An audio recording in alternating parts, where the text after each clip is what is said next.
The air hung heavy, thick with the scent of mildew and decay.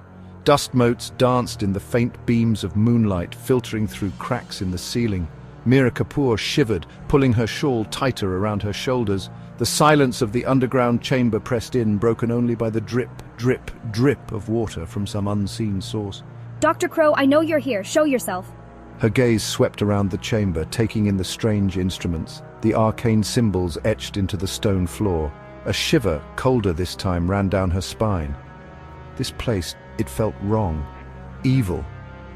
As if in answer to her summons, a shape coalesced from the shadows in the far corner. Tall, gaunt, with eyes that glinted in the darkness like polished obsidian, Dr. Alistair Crowe stepped forward. A thin smile played on his lips. Miss Kapoor! Punctual, I see. I trust you found your way without too much difficulty.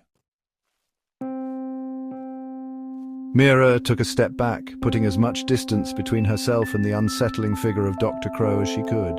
This place, what is it? Why bring me here?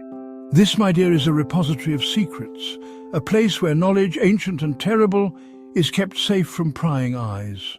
He gestured towards a heavy, leather-bound book resting on a stone pedestal. The ledger. It holds the key to much more than you can imagine. A ledger? What does any of this have to do with me?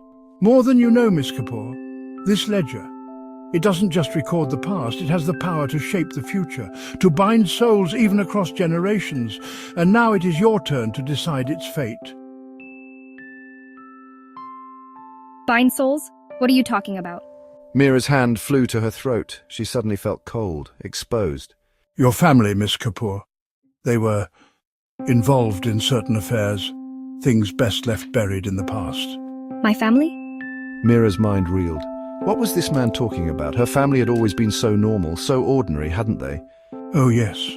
Your ancestors, they understood the power this ledger holds. They sought to control it, to use it for their own ends. But they underestimated its true nature, just as you do. You're lying. This is insane. What do you want from me? I want you to understand, Miss Kapoor. The ledger's power is not to be trifled with. It demands a price, a steep one. And that price is you. Never.